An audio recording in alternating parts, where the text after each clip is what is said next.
கர்த்தர் நாமத்துக்கு மகிமை உண்டாவதாக.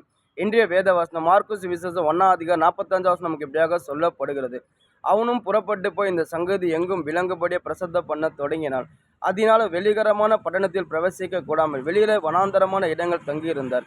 எந்த திசையிலும் இருந்து ஜனங்கள் இடத்துல வந்தார்கள். அதாவது ஏசப்பா கலிலே என்ற கிராமத்துல ஒரு ஜபாலத்தில் வசனத்தை போதிக்கிறார். அநேக ஜனங்கள் வசனத்தை கேட்குறாங்க. அப்படி இருக்கும்போது ஒரு மனுஷன் குஷ்டரோகி வியாதினால் அவதிப்பட்டு கொண்டிருக்கான்.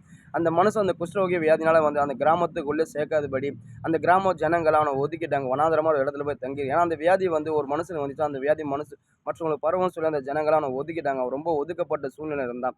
ரொம்ப மனசஞ்சல துக்கத்தோடு இருந்தான். ஏசப்பா பற்றி கேள்விப்படுறான். ஏசப்பா இந்த இடத்துல இருக்கிற சொல்லி அவன் கேள்விப்பட்டு உடனே அந்த இடத்துல அவன் கடகன்னு ஓடி ஏசப்பா முன்னாடி முழங்கால் படிட்டு, ஆண்டவரே இது போல குஷ்டரோகி வியாதி நான் கஷ்டப்படுறேன் ஆண்டவர், அதாவது இந்த வியாதியில் எனக்கு சுகம் கொடுக்க முடியுமா ஆண்டவர், உமால சித்தம் உண்டாரு எனக்கு சுகம் கொடுக்க சொல்லி அவன் கேட்கும்போது ஏசப்பா என்ன சொல்ல, மனதுருக்கு எனக்கு சித்தம் உண்டு மகனே, நீ சுத்தமாக சொல்லி ஏசப்பா அந்த செகண்டே அவனை சுகமாக்குற. அது மட்டும் ஏசப்பா சொல்றாரு, இதை போய் நீ ஆசாரிக்கு உன்னை காண்பித்து நான் சுத்தமான சொல்லி சந்தோஷமா வாழ்ப்பான்னு சொல்லி ஏசப்பா அனுப்புறாரு. அதுக்கப்புறம் பார்த்தீங்கன்னா அந்த கத்தர் செஞ்ச நன்மைகள், ஏசப்பா செஞ்ச நன்மைகள் அந்த கிராமம் முழுவதும் சொல்ற ஆசிரியர் சொல்றான். இதை கண்டு எல்லா ஜனங்கள் ஏசப்பா கிட்ட எல்லா ஜனங்கள் அவர் செஞ்ச அற்புதத்தை கண்டு எல்லா ஜனங்களும் ஏசப்பாட்டு அங்கே நொறுக்கும்போது ஏசப்பா அந்த இடத்துல இருக்க முடியாமல் அவர் போய் வனாந்தரத்தை போய் தங்கியிருந்தார்.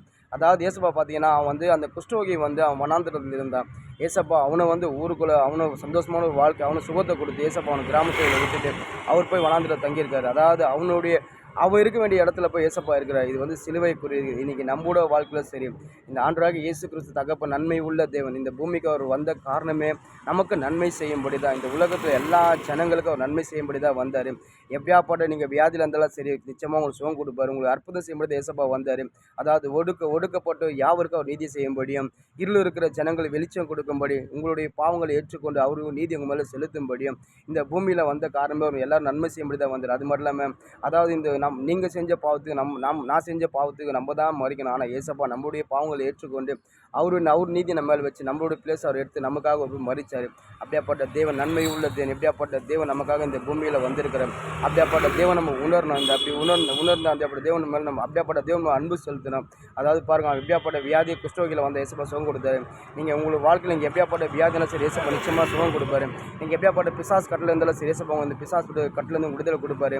நீங்கள் எப்படியாப்பட்ட உங்களுக்கு சமாதானம் இல்லாத சரி ஏசப்பா சமாதானம் கொடுப்பாரு. உங்கள் வாழ்க்கையில் என்னென்ன வேணுமோ சரி ஏசப்பா நிச்சயமாக கேளு, நிச்சயமாக ஏசப்பா கொடுப்பாரு. ஏன்னா அவர் நமக்கு நன்மை செய்ய முடியாது அந்த பூமியில் வந்தார். அவர் நீங்கள் ஒருபோதும் மறந்துடாதீங்க. அவர் நமக்காக தான் அவர் ஜீவனை விட்டார். சிலுவை நமக்காக தான் அவர் மறிச்சார். நம்மளுடைய பிளேஸ் அவர் எடுத்துக்கொண்டு அவருடைய பிளேஸ் நம்மளுக்கு கொடுத்து நம்ம சுதந்திரமான வாழ்க்கையை கொடுத்தார். அப்படியாப்பட்ட ஏசப்பா நம்ம ஒரு நாளாக மறக்கக்கூடாது. அது மட்டும் இல்லாமல் அந்த ஏசப்பா மேலே எப்பவும் நம்பியாக இருக்கும். நீங்கள் ஏசப்பா உங்கள் வாழ்க்கையில் என்ன உங்களுக்கு அற்புதம் வேணும், நிச்சயமாக இந்த ஏசப்பா நம்பி வாங்க, உங்களுக்கு சுகம் கொடுப்பாரு. அந்த குஷ்டரோகியை நம்பி வந்தால் சுகம் கொடுத்தார். நீங்களும் நம்பி வாங்க.